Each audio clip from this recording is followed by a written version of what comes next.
dan biar firman ini meneguhkan, membangkitkan, membangun kami, memberikan harapan, membangkitkan iman kami, sehingga kami tidak menyerah, kami tidak capek, kami tidak putus asa, dan tidak berpengharapan di tengah-tengah situasi, kondisi yang masih kami alami sampai saat ini. Terima kasih Tuhan Yesus, kami ucap syukur. Di dalam nama Tuhan Yesus, semua yang percaya mengatakan amin.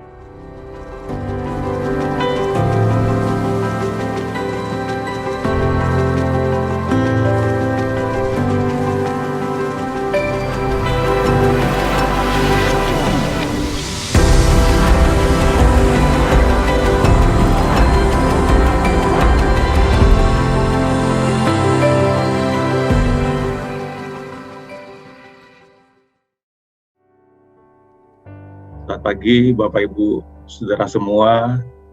Sebelum saya mulai khotbah, saya ingin menyapa terlebih dahulu yang jauh-jauh ya. Kalau di Jogja saya sapa dan semuanya tidak saya sebutkan namanya, tapi saya ingin menyapa ada Lydia Kaura dari Balikpapan, Naomi yang masih di Makassar, ya, ada Pak Omega, Bu Eti dari Purwokerto, Bu Is juga dari Purwokerto. Ya, Pak Jim. Ada apa lagi? Bentar, saya lihat. Ellen, Pak Jimmy. Ada Ellen dari Palangkaraya. Kemudian ada lagi dari ada kakak saya Jun dari Jakarta, Abigail Jerusa juga dari Jakarta. Kemudian ada John Polar masih di Bali. Ada Octasius atau Uli juga ada di Jakarta. Ellen di Palangkaraya. Terima kasih Bapak Ibu, saudara sekalian juga jemaat yang ada di Yogyakarta. Sekali lagi kita mengucap syukur ya untuk teknologi Zoom ini internet karena kita bisa terkoneksi meskipun kita berbeda lokasi ya di berbagai pulau, tapi kita bisa disatukan dalam ruang Zoom ini.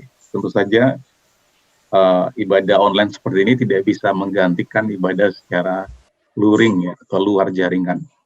Tapi untuk situasi saat ini saya rasa cukup efektif kembali kepada pribadi kita masing-masing untuk menghargai hari-hari seperti ini, hari Minggu kita beribadah, pertemuan-pertemuan yang kita lakukan itu kembali kepada keputusan kita, prioritas kita, bagaimana kita bisa menempatkan yang pertama menjadi yang pertama dan yang lainnya kedua dan ketiga dan seterusnya. Nah, bagi kita umat yang percaya, tentu saja ibadah seperti ini prioritas Bapak Ibu saudara sekalian. Tuhan bekerja, Tuhan sudah menciptakan 6 hari dan hari ke-7 dia berkata hari ke-7 itu hari perhentian. Jadi cukuplah kita bekerja 6 hari, Bapak Ibu saudara-saudari bekerja 6 hari, hari ke-7 kita meluangkan waktu 1,5 jam saja untuk kita berkumpul bersama-sama seperti ini. Dan saya yakin ketika kita berkumpul bersama-sama seperti ini bukan demi program Happy Nation Jogja, bukan untuk liturgi dan keharusan, tetapi kalau Bapak Ibu saudara-saudari melakukan firman Tuhan, yang diberkati itu Bapak Ibu saudara-saudari sendiri, bukan saya, atau bukan Happy Nation, atau bukan siapa saja, tapi Bapak Ibu saudara-saudari sendiri. Dan saya percaya suatu kita berkumpul hari Minggu seperti ini, kita sebenarnya merayakan kebaikan Tuhan, kita merayakan kasih setia Tuhan dalam kehidupan kita semuanya, dan kita mengekspresikan hal tersebut dengan kita memuji, menyembah, kita mendengarkan firman, kita bersekutu, dan saya percaya ini semua akan seperti re-energize, seperti merecharge, seperti memperbaharui kita semuanya, sehingga ketika kita masuk ke hari depan Senin sampai Sabtu, kita bisa melihat penyertaan Tuhan, pemeliharaan Tuhan, penyediaan Tuhan. Tadi seperti Dr. Windy sudah sampaikan, kita tidak hanya bekerja secara bekerja keras, sudah mengorbankan waktu, tenaga, pikiran, hubungan, keluarga. Tapi kalau kalau tidak ada Tuhan, Bapak Ibu, saudara-saudara, saya akan mengatakan percuma. Saudara bisa mendapatkan banyak secara materi, tapi itu semua sia-sia tanpa Tuhan. Jadi sekali lagi, pertemuan seperti ini penting, dan situasi pandemi ini sebenarnya menyatakan hati kita, prioritas kita, siapa yang kita dahulukan, siapa yang kita utamakan dalam kehidupan ini. Apakah Tuhan atau pekerjaan kita, atau kesenangan kita, atau diri kita sendiri, kemauan kita sendiri. Pandemi ini menyatakan siapa yang kita betul-betul hargai dan prioritaskan dalam kehidupan kita. Karena akhirnya semua kembali terpulang kepada kita semuanya. Mau hadir dalam pertemuan seperti ini, mau hadir dalam pertemuan doa, mau hadir dalam kelas-kelas, itu kembali kepada Bapak, Ibu, Saudara-saudari. Tapi satu hal yang pasti, bahwa Tuhan membalas dan melihat semua yang kita lakukan, yang kita kerjakan, dan yang kita prioritaskan, karena Tuhan adalah yang menyelidiki hati. Saya tidak bisa melihat apa yang Bapak, Ibu, Saudara-saudari lakukan, tapi Tuhan melihat kedalaman hati kita, apapun yang menjadi pikiran kita, pertimbangan hati kita, keputusan hati kita, prioritas kita. Tuhan melihat, dan saya seperti firman Tuhan berkata bahwa semuanya tidak sia-sia. Tuhan akan memberikan reward atau memberikan upah kepada setiap orang yang mencari Tuhan dengan kesungguhan hatinya.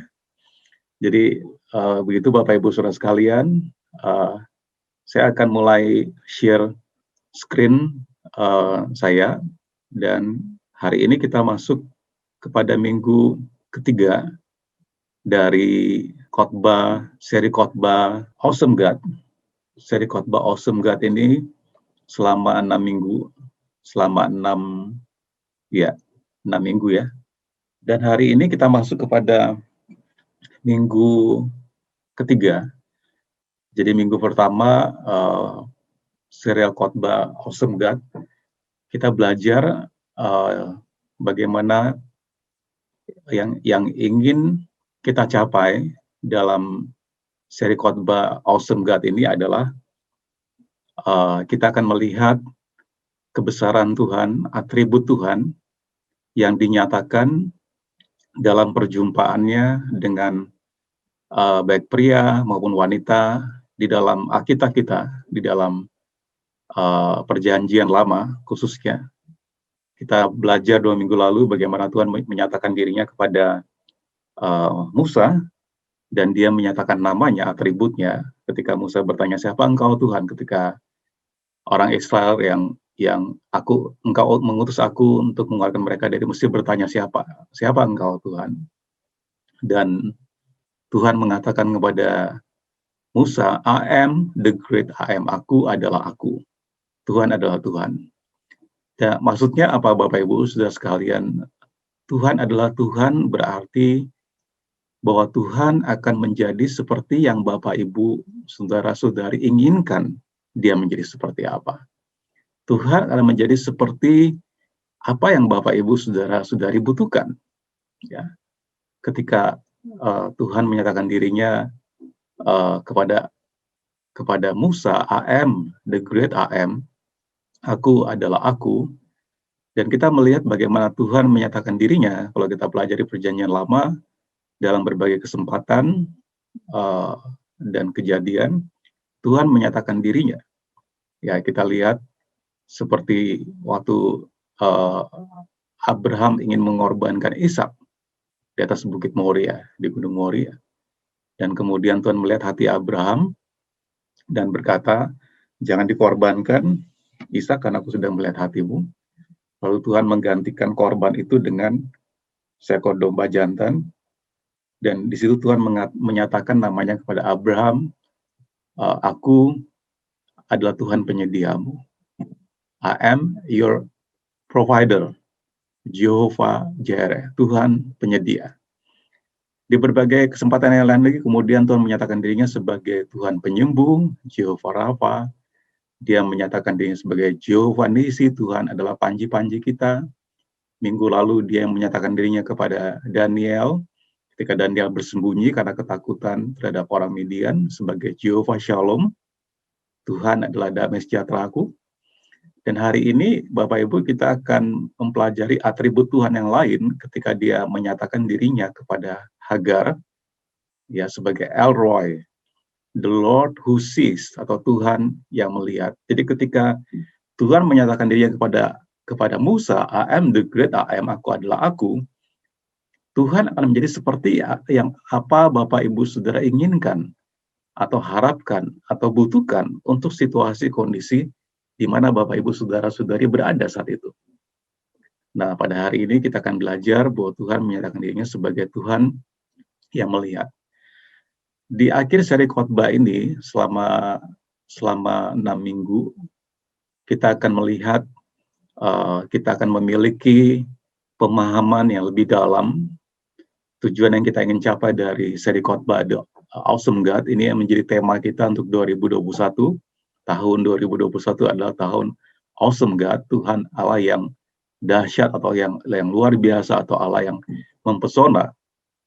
Di akhir khotbah ini kita akan memiliki pemahaman yang lebih dalam, ya, a deeper understanding, ya, tentang kebesaran dan kebaikan Tuhan, tentang His greatness, kebesarannya, tapi juga His goodness, tetapi juga kebaikannya, yang akan mengarahkan hidup kita kepada ibadah. Kita semakin beribadah kepada Tuhan dengan sungguh-sungguh, dan juga mengakibatkan yang kita harapkan, semakin kita menguduskan diri kita. Menguduskan diri bukan berarti kita menjadi seperti orang suci yang bertapa, tidak turun gunung, bukan. Tetapi kudus itu berarti berbeda dengan orang dunia. Apa yang Bapak, Ibu, Saudara-saudari, dan saya pikirkan berbeda pikirannya, apa yang kita katakan, cara kita berbicara berbeda, apa yang kita lakukan berbeda, ya bukan berarti kita lebih baik, tetapi kita menguduskan diri kita untuk sebagai ibadah kita di hadapan Tuhan. Roma 12 ayat 1 mengatakan bahwa ibadah kita yang sejati adalah mempersembahkan tubuh hidup kita sebagai persembahan yang kudus yang berkenan kepada Allah. Itulah ibadah kita. Jadi akhir khotbah ini kita mengharapkan kita semua bisa semakin mengasihi Tuhan, beribadah kepada Tuhan, semakin kita menguduskan diri kita, dan yang lebih penting lagi kita beribadah dan kita dikuduskan bukan untuk diri kita sendiri, supaya kita lebih baik, lebih suci, enggak. Tetapi tujuan akhirnya adalah supaya banyak orang bisa mengenal Tuhan. Ya, kita punya misi, Bapak Ibu Saudara punya misi. Dan misi yang Tuhan berikan bukan hanya untuk saya sebagai gembala, atau untuk para full-timer di gereja, atau penginjil, hamba Tuhan, tidak. Semua Bapak Ibu Saudara punya misi. Karena kita hidup untuk memberitakan kabar baik. Kalau Bapak Ibu Saudara-saudari bekerja, itu cuman platformnya, itu cuman panggungnya. Tapi setiap kita, sebenarnya pekerjaan kita, setiap kita adalah memberitakan Injil. Dengan pekerjaan kita, dengan sekolah, studi kita, banyak orang yang datang mengenal Tuhan melalui kehidupan Bapak, Ibu, Saudara-saudari, dan saya. Jadi ini yang kita harapkan, misi yang ingin kita capai melalui seri khotbah Awesome God. Nah, dalam seri ini kita akan mempelajari kedahsyatan. Ya. Awesome itu artinya dahsyat, ya, luar biasa, mempesona. Ya. Kata awesome ini dulu kalau di dalam Alkitab Perjanjian Lama, awesome ini betul-betul awesome, luar biasa, menakjubkan, memesona, ya, luar biasa, ya. Satu kata sebenarnya jarang dipakai, tapi kata awesome ini hari-hari ini menjadi diobral, ya. Artinya ketika berjumpa dengan seseorang, wow, dia awesome, ya. Kalau kita habis makan, wow, awesome food, makanannya awesome. Waktu kita nonton film bagus, wow, awesome movie, awesome film, ya. Tapi sebenarnya awesome ini hanya untuk Tuhan sebenarnya, dahsyat, dia luar biasa, dia mempesona. Nah, dari sini kita akan mempelajari kedahsyatan Tuhan melalui perjumpaan dia dengan pria dan wanita, dengan Abraham, dengan Musa, dengan Hawa yang pertama sekali, ya, dengan Hagar, nanti kita belajar tentang Hagar, minggu lalu kita belajar dengan Daniel. Nah, dalam setiap perjumpaan ini ada nama Tuhan tertentu yang dinyatakannya, yang mereveal, yang mengungkapkan siapa dia. Nah, seperti saya katakan tadi, kita ada di minggu ketiga, El Roy, Tuhan menyatakan dirinya kepada Hagar bahwa Tuhan yang melihat, ya Allah yang melihat. Teks kita diambil dari Kitab Kejadian pasal 16 ayat 1 sampai 16. Seperti saya katakan, Bapak Ibu, Saudara siapkan Alkitab. Setiap kali kita ibadah seperti ini, saya tidak sengaja tidak mempresentasikan slides ayatnya di layar, agar supaya Bapak Ibu bisa melihat sendiri Alkitabnya dan paling tidak tahu tempatnya di mana dan bisa baca tanpa gangguan kalau di gadget dan sebagainya. Di Kejadian pasal 16 ayat 1 sampai 16 ya. Saya akan bacakan dari ayat 1. Ini cerita tentang Hagar dan Ismail. Adapun Sarai istri Abram, jadi namanya masih Abram, belum berubah menjadi Abraham, ya, itu tidak beranak. Jadi Sarai tidak beranak, ia mempunyai seorang hamba perempuan, orang Mesir, Hagar namanya. Berkatalah Sarai kepada Abram, engkau tahu, Tuhan tidak memberi aku melahirkan anak. Karena itu baiklah hampiri hambaku itu, mungkin oleh dialah aku dapat memperoleh seorang anak. Dan Abram mendengar perkataan Sarai. Nah, saya stop sebentar Bapak Ibu Saudara sekalian. Waktu itu, jika seorang istri tidak bisa punya anak, adat atau istiadat atau tradisi atau secara hukum yang tidak tertulis itu mengizinkan ya untuk mengambil istri lagi atau mengambil hamba yang ada di situ untuk melahirkan anak bagi majikannya, ya, bagi tuannya. Jadi ini yang terjadi, ya. Nah, tentu saja ini tidak bisa dikontekskan dan diaplikasikan hari ini ya, Bapak Ibu. Ini perjanjian lama, ya.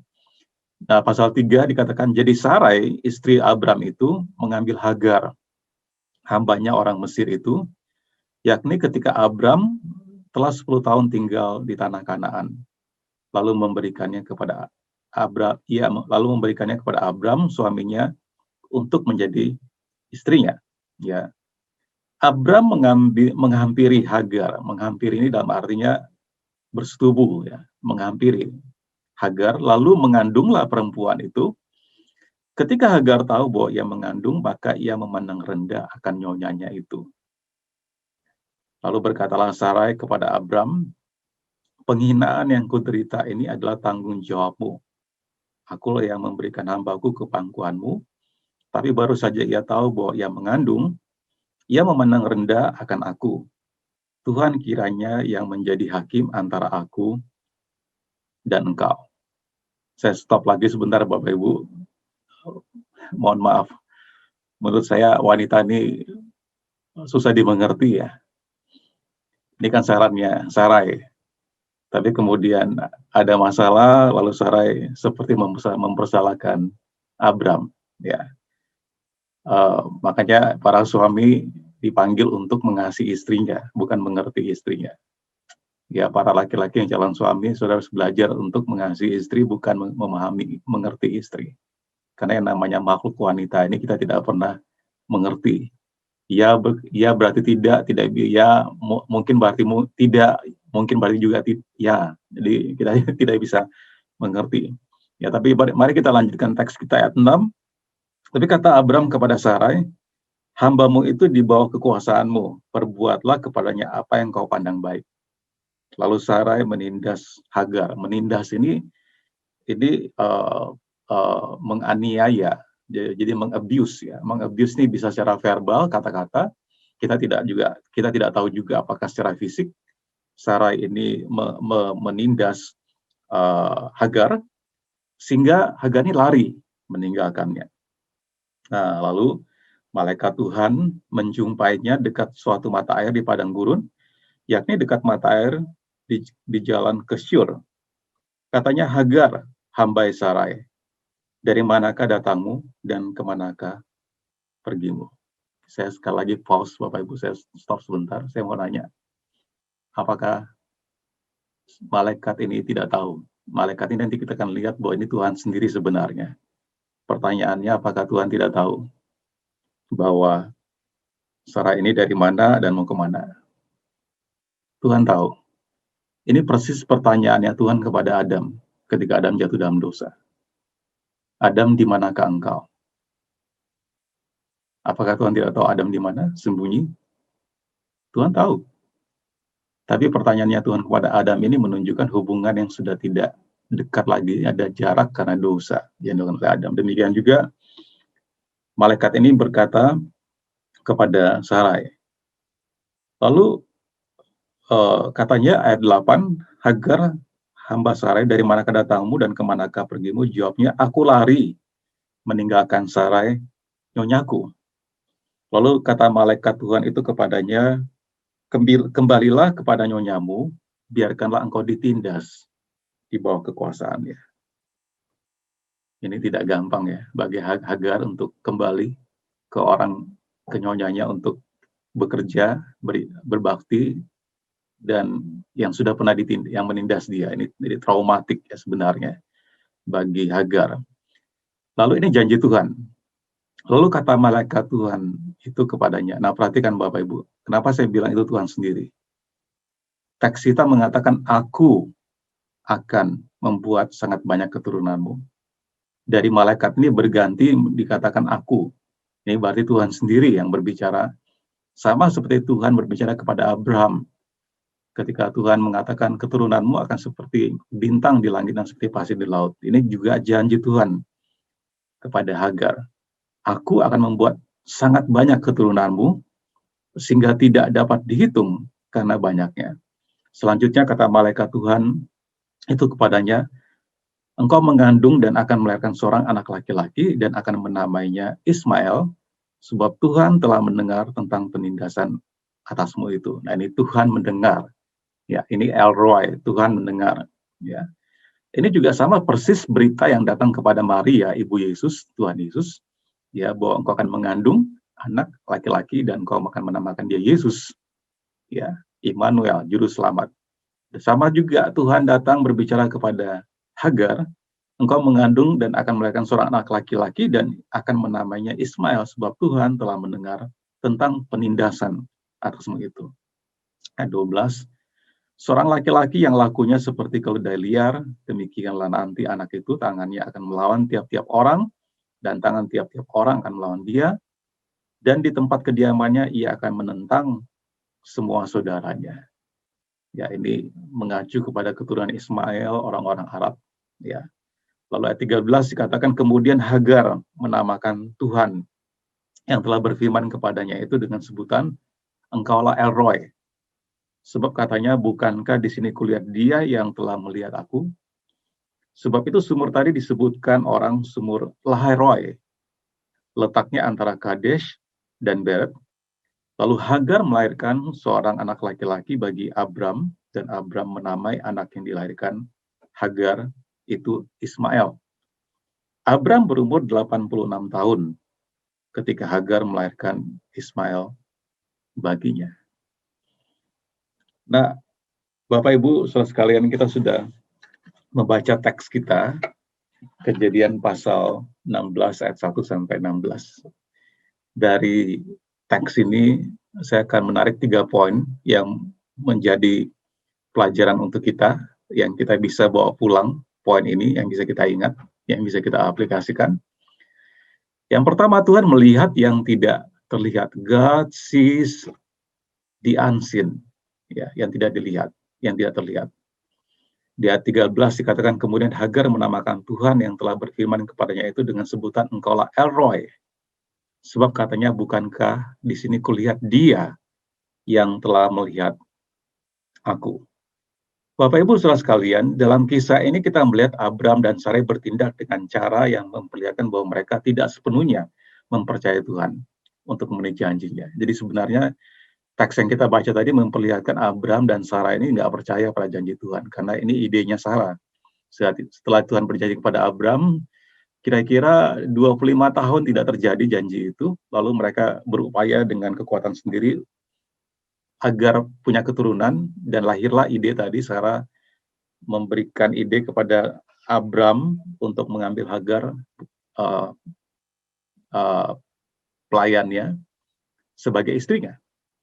Ya, kita bisa lihat di sini bahwa ini sebenarnya cerita ini, narasi ini memperlihatkan sepenuhnya bahwa Abram dan Sarai tidak percaya bagi Tuhan, kepada janji Tuhan, bahwa Tuhan sanggup memenuhi janjinya.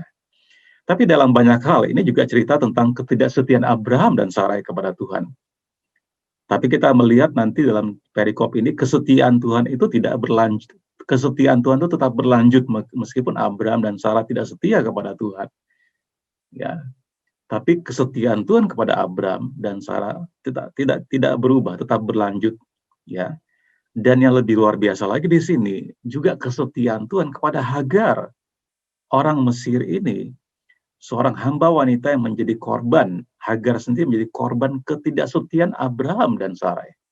Dalam kisah ini, dalam narasi ini kita melihat Tuhan terus bekerja di dalam dan melalui umat perjanjiannya. Abraham dan Sarai adalah umat perjanjian Tuhan. Tetapi Tuhan juga memberkati secara tidak terduga mereka yang terpinggirkan, mereka yang berada di luar perjanjiannya. Hagar ini yang terpinggirkan, yang termarginalisasi. Dia ditindas, dia diusir, dia dianggap seperti hanya properti. Ya, ini adalah kisah tentang konsekuensi dari tidak mempercayai Tuhan, narasi yang tadi kita baca. Tetapi juga tentang bagaimana Tuhan membawa redemption, penebusan atas pilihan kita umat manusia yang berdosa. Kita ini berdosa, Abraham dan Sarai berdosa, Hagar juga berdosa, Bapak Ibu Saudara dan saya juga berdosa. Kita tidak setia kepada Tuhan, dalam banyak hal kita tidak melakukan firman Tuhan, kita tidak hidup setia kepada Tuhan, tetapi Tuhan tetap setia kepada Abraham, Sarah, bahkan kepada Hagar, yang bukan penerima janjinya, karena Hagar ini orang Mesir. Janji Tuhan itu kepada Abraham dan keturunannya. Abraham dari keturunan Abraham dan Sarai, Ishak dan seterusnya, itu janji Tuhan untuk mereka, yang kemudian bangsa Yahudi, ya, atau orang-orang yang beribadah kepada Judaisme, keturunan Yehuda, keturunan Yahudi, bukan orang Mesir. Tapi di sini Tuhan memperlihatkan kesetiaannya, ya, kepada umat manusia yang tidak setia, yang berdosa, dan Tuhan memberikan penebusan. Setelah waktu kita memperhatikan Kejadian 16 tadi yang kita baca, hampir sepertinya ini jalan buntu, ya. Putranya Hagar yang namanya Ismail tadi bukanlah orang terpilih dari garis keturunan Abraham. Cerita ini tampaknya tidak lebih dari seperti peringatan. Ini seperti suatu peringatan cerita ini. Contoh tentang apa yang terjadi ketika kita mencoba untuk memenuhi tujuan Tuhan, rencana Tuhan, dengan kekuatan kita sendiri. Tapi mungkinkah ada yang lebih dari sekedar cerita itu, Bapak Ibu? Adakah cara yang lebih besar agar cerita ini cocok, ya, dengan keseluruhan narasi kitab suci? Keseluruhan narasi kitab suci adalah penebusan, redemption. Ya, jika begitu, apa sebenarnya yang kita bisa pelajari dari cerita ini? Dan ada yang kita bisa pelajari dari cerita ini. Pertama, cerita ini atau kisah ini, narasi yang tadi kita baca, mengungkapkan sifat kemanusiaan kepada kita. Ini hanyalah salah satu dari banyak cerita dalam Alkitab yang memberikan gambaran bagi kita tentang keperdosaan dan ketidaksetiaan kita, umat manusia, kepada Tuhan. Ya, padahal Abraham, Sarai, ini adalah orang-orang yang dipilih Tuhan. Seperti Abraham, Sarai, seperti Bapak, Ibu, Saudara, dan saya, kita juga dipilih oleh Tuhan. Kita yang dikasih, kita yang diberkati, kita yang memanggil nama Tuhan, kita menerima janji warisannya, firman Tuhan. Ya, kita adalah orang-orang pilihan. Nah, bagaimana orang-orang yang tidak dipilih, orang-orang di luar kita? Apakah Tuhan tidak bekerja dalam kehidupan mereka? Tuhan tetap bekerja dalam kehidupan mereka, seperti Tuhan tunjukkan kepada Hagar dan Ismail.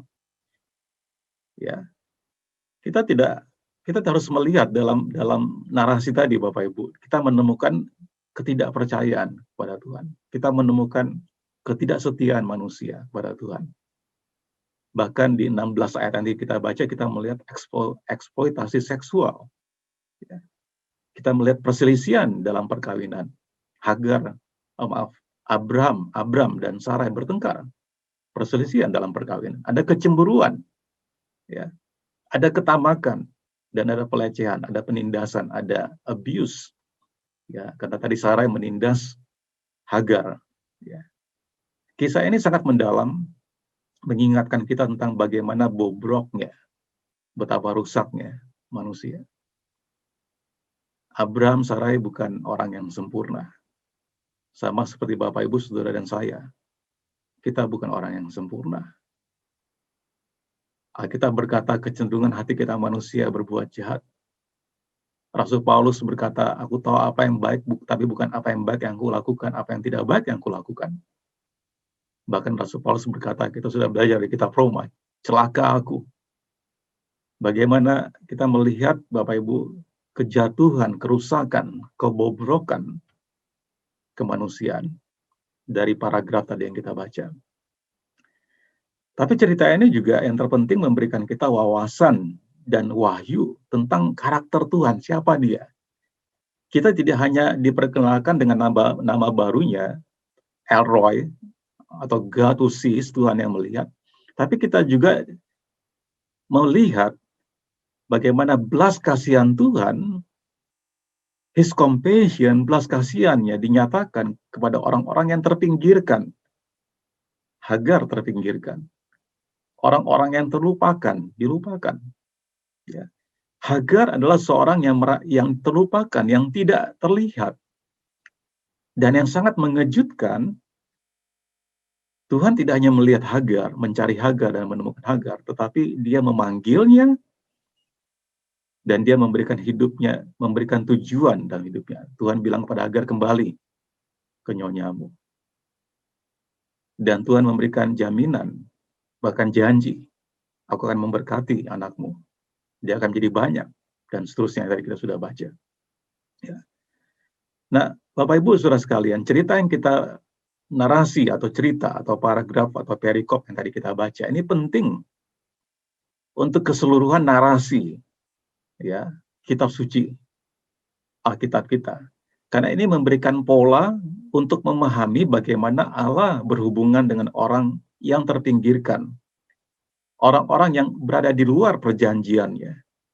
Tuhan menunjukkan compassion-nya, belas kasihannya. Bapak, Ibu, Saudara, dan saya, kita mungkin tidak melihat, luput dari perhatian kita orang-orang seperti Hagar. Orang-orang seperti, kalau di dalam Alkitab Perjanjian Lama, orang-orang seperti Ruth. Ruth bukan orang yang menerima janji Tuhan. Orang-orang seperti Tamar. Kita tahu Tamar. Tamar ini dan anaknya Yehuda lah.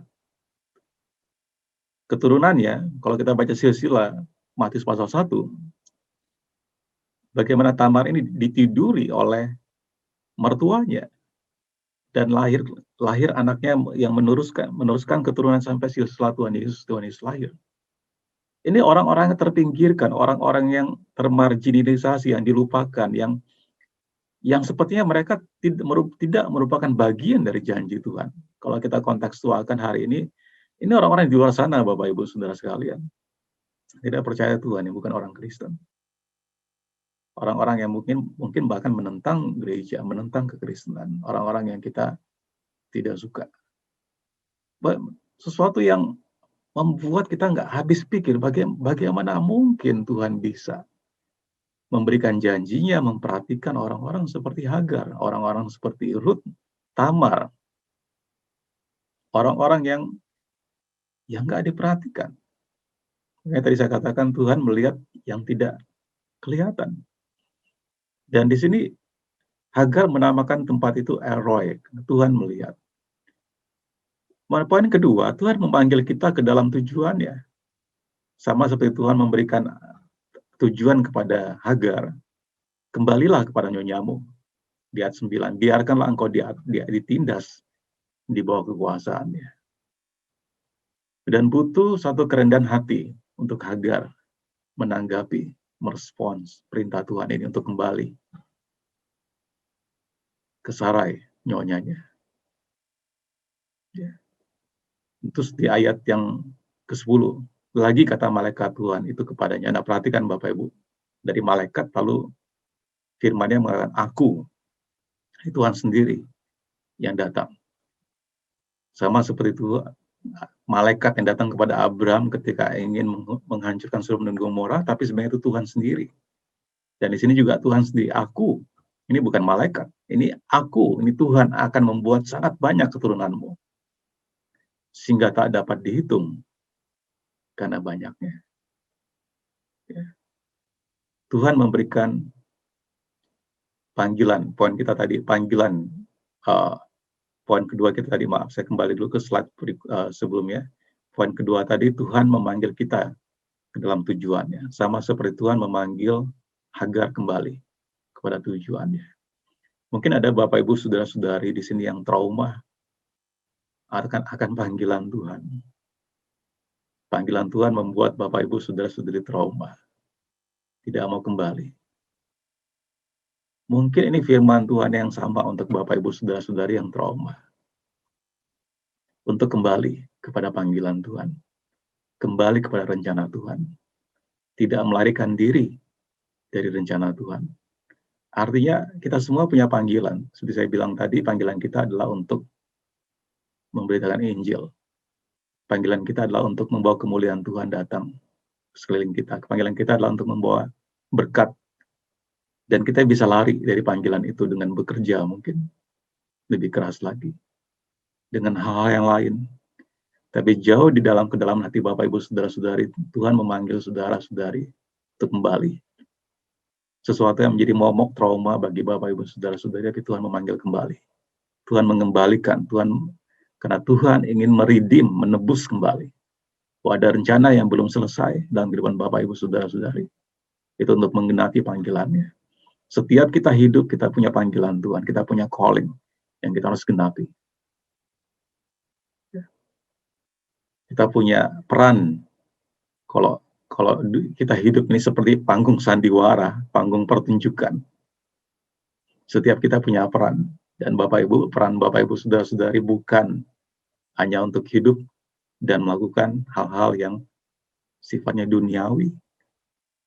Tapi Tuhan memanggil Bapak Ibu saudara-saudari untuk kembali kepada panggilannya. Menjadi berkat, menjadi terang, menjadi garam bagi banyak orang. Ya. Nah, sebenarnya apa yang kita perhatikan, kita lihat, tadi saya katakan tadi, Tuhan memperhatikan yang tidak kelihatan, orang-orang yang terpinggirkan, terabaikan. Ya. Kisah Hagar ini hanyalah yang pertama. Bapak Ibu, Tuhan berbicara pertama kepada wanita, itu ke Hawa. Nah, Hagar ini orang kedua, wanita kedua, Tuhan berbicara dan menyatakan dirinya kepada Hagar. Ya. Orang yang terpinggirkan, tapi Tuhan memperhatikannya. Tuhan membawa penebusan hidup bagi Hagar. Dan sebenarnya kita melihat nanti ada Tamar, tadi saya sudah sebutkan di Kejadian pasal 38. Ada Rahab. Rahab ini pelacur yang menyelamatkan Yosua ketika masuk mengintai tanah perjanjian di Yosua pasal 6. Ada Ruth, ya, menantunya Naomi yang bukan orang garis keturunannya Abraham, Ishak, Yakub. Ini bangsa-bangsa lain. Terus ada wanita Samaria, Yohanes pasal 4. Ya. Jadi ketika Tuhan menyatakan dirinya kepada Hagar, ya, Tuhan mengembalikan panggilan hidup itu kepada Hagar. Dan yang ketiga, Tuhan memberi kita janji yang pasti. Di dalam ayat yang ke-11 dikatakan selanjutnya kata malaikat Tuhan itu kepadanya, engkau mengandung dan akan melahirkan seorang anak laki-laki dan akan menamainya Ismail, sebab Tuhan telah mendengar tentang penindasan atasmu. Nah, Bapak Ibu saudara sekalian, Tuhan tidak hanya melihat, tapi Tuhan juga mendengarkan. Melihat dan mendengarkan ini berarti Tuhan mengetahui semua penderitaan yang Hagar alami. Tuhan tahu bahwa dia di-abuse. Tuhan tahu bahwa dia melarikan diri. Tuhan tahu bahwa dia tertekan. Tuhan tahu bahwa dia mengasihi janinnya. Dia lagi mengandung ketika diusir. Ya. Sebenarnya apa yang kita perhatikan di sini Bapak Ibu, ini sebenarnya seperti film ya. Film itu ada teasernya. Teaser itu kayak apa ya?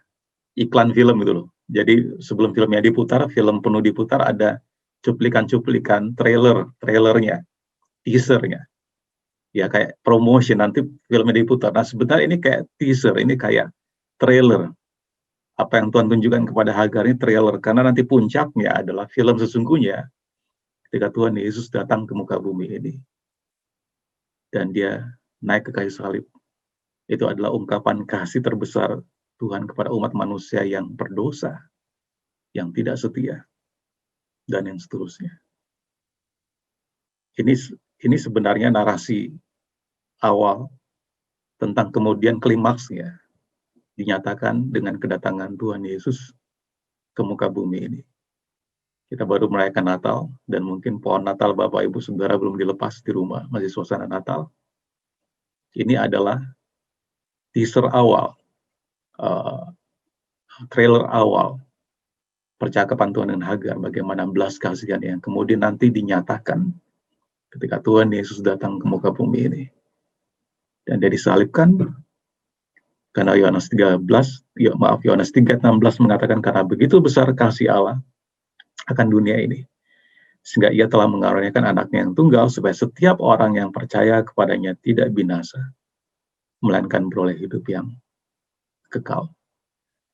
Bapak Ibu Saudara sekalian, ketika Tuhan melihat penderitaan Hagar, Tuhan tidak hanya melihat, karena dalam bahasa aslinya melihat itu berarti memperhatikan dengan sungguh-sungguh, merawat, memenuhi kebutuhannya, mengerti penderitaannya. Tuhan melihat Hagar dan segala penderitaannya.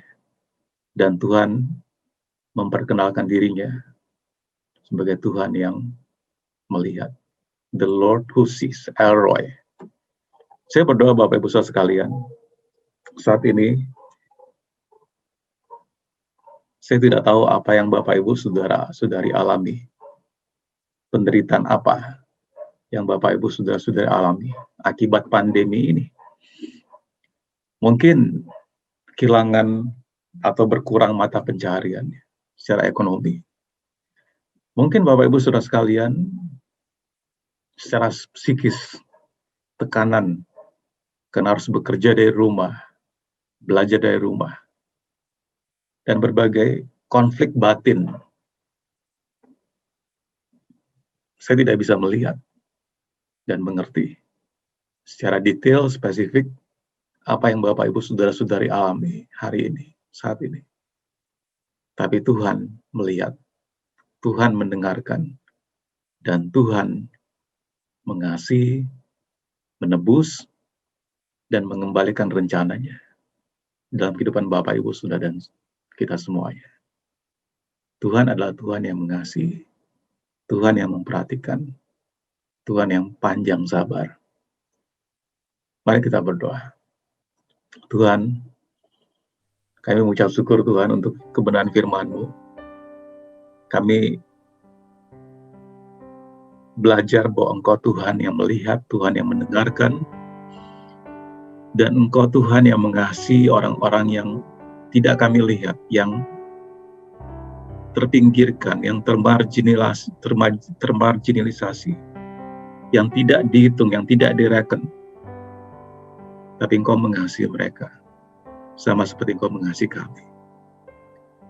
Ini membuka mata hati kami untuk kami mengerti misi yang Engkau berikan kepada kami, untuk mengasihi orang-orang yang belum percaya, dan percaya bahwa janji-Mu juga ada untuk mereka.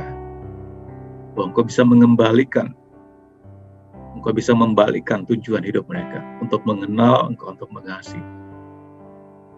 Tuhan, aku berdoa untuk setiap kami, agar kami semakin memahami bahwa Engkau Tuhan yang tidak pernah meninggalkan kami. Engkau Tuhan yang melihat keadaan kami. Engkau Tuhan yang mendengarkan keluhan kami yang tidak terucapkan di dalam hati kami. Engkau Tuhan yang datang menolong kami, menyertai kami, dan Engkau Tuhan yang mengembalikan tujuan hidup kami. Kami bisa menyadari, semakin menyadari siapa Engkau Tuhan, dan biar ini semua merubah sikap hati kami, agar kami lebih mengasihi Engkau, agar kami lebih menghargai Engkau dalam kehidupan kami. Engkau bukan hanya sekedar pelengkap dalam kehidupan kami, tapi Engkau yang pertama, terutama, yang utama dalam kehidupan kami. Terima kasih Tuhan Yesus, sama berdoa untuk setiap kami. Kami punya cara pandang yang baru tentang siapa Engkau, dan kami punya cara pandang yang baru untuk melihat orang-orang yang belum percaya kepada Engkau, untuk kami jangkau, untuk kami doakan, kami injili, kami berbuat baik kepada mereka, memberkati mereka, karena kami percaya bahwa Engkau Tuhan juga memperhatikan dan memberikan janji-Mu kepada mereka. Terima kasih Tuhan Yesus, sama berdoa, berkati setiap kami yang hadir di dalam ruang Zoom ini, dan biar kami terus beribadah kepada Engkau, menguduskan diri kami, dan mengerjakan panggilan-Mu dalam kehidupan kami. Di dalam nama Tuhan Yesus Kristus, semua yang percaya, yang mengasihi Tuhan mengatakan, Amin. Tuhan berkati.